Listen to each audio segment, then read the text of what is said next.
So, Emeka, first of all, for you, I mean, what has this process been like? Just working very hard on controlling what you can control. And just trying to enjoy every day. It's a different lifestyle. You're kind of on your own a little bit, but I've been enjoying it a lot. And obviously, not getting the draft or the combine invite. Yeah. How important was today for you? I wouldn't look at it like that. You know, I just take whatever God gives me as a blessing, regardless. So I know what I've done. It's not like I need an invite or somebody to tell me that I've done well. Like I'm confident in who I am, regardless. So yeah. Do you get any inspiration from Jacoby Myers' path? Yeah. I mean, there's a lot of undrafted guys. There's a lot of guys that, whatever the case may be, you're good at football. That's what I believe. I'm a good football player, regardless. So I try not to look too much at other people and just kind of stay like at my own path. But yeah, I talk to Jacoby all the time. What he went through or whatever. So. What's some of the advice Jacoby and Kelvin Harmon and other receivers Yeah, just don't try to compare your paths to anybody else. Some people can run 4.3 and they can't play football. Some people run 4.7s and they're the best football players in the world. So just be a good football player, be a good person, number one, and then keep going from there. What was your 40 time today? Do you know? I don't know. I didn't ask him.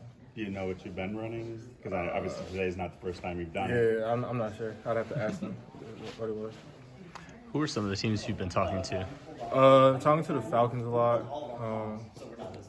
Talked to the Ravens, and then just different teams today as well. I think the Falcons is number one. We have a couple meetings and stuff like that, so it's been really good. What's the feedback been like from them, from various teams? I hear a lot of different things. So when I talk to my agents, I just hear a lot of different things.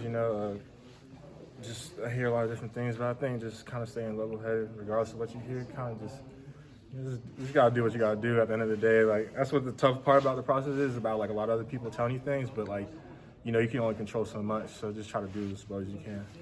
What was it like to be able to throw with Leary out there again? It was amazing. I mean, he's a top quarterback in the nation for sure. So having a top guy makes it just that much easier. We got chemistry. We hit on everything today, and I put a lot of time in with him, so it's good. Where have you been training in the offseason?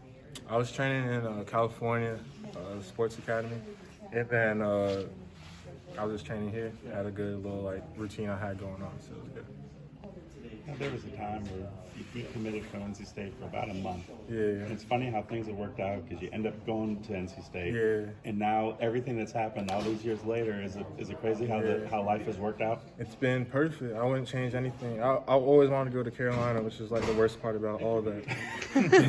I always wanted to go to Carolina for the longest. I got here, and that's the best thing that happened is coming here. So that's with life, just stay patient. You might not get it the way you want, but then you wait a few years and then you see you're blessed. So When's the last time you watched your plays against UNC?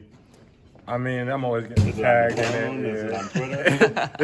I'm always getting tagged. I'm always a lot of people have seen that game, so it's really cool to have that. Did you get some good NIL money out of that one? You know how it works. How vindicating was that moment then after, what's happened over the previous several years against UNC too? Yeah, I think just kind of coming back from, I wasn't able to do spring ball or fall ball. So being able to just stay the course, and just talking to my mom, praying a lot, and, just coming out and then playing that first game. Because I wasn't even sure I was going to be able to play the first game. So, being able to watch such a miracle of the season happen, and then for it to end that way, that's I can't thank God enough. You kind of rivals with Sam Howell in high school too. Yeah. Did it make it a little sweeter all those years later? Nah, he's a good guy. Whenever I see him and we'd work out, he never really talked too much. He's a quiet guy, But are you a quiet guy about it? I'm chill. I'm not gonna. So yeah. What areas do you feel like you grew the most during your time at NC State? I think just handling adversity and finding a way when things don't seem like they're about to work out. I think that's the biggest thing. If you really truly believe that there's someone above you that's just planning something for you, it doesn't really matter what happens, and you kind of stay that course. A lot of times, it just kind of your life just kind of rocks you, but you stay that course, you're always gonna everything's gonna always work out for itself. I feel like personally. So. What was your degree at NC State? Sports management. What would you like to do one day whenever that day comes? I want to get into coaching, but I've really been getting into a lot more mental health and mindfulness practice. So I think getting into that with athletes would be a huge way to take their performance to another level. Anything about your personal story that you can relate in that realm? Just, I fell in love with just mental health, talking to Helinskis and having them, and then just kind of getting more into meditation and the practice of meditation, and kind of just doing more research about that. And then I kind of just found out how much I love meditation and mindset, and trying to bring that over into athletes. 'Cause a lot of athletes don't do that. Some athletes don't do that. So bringing that over and just kind of helping like athletes in that way.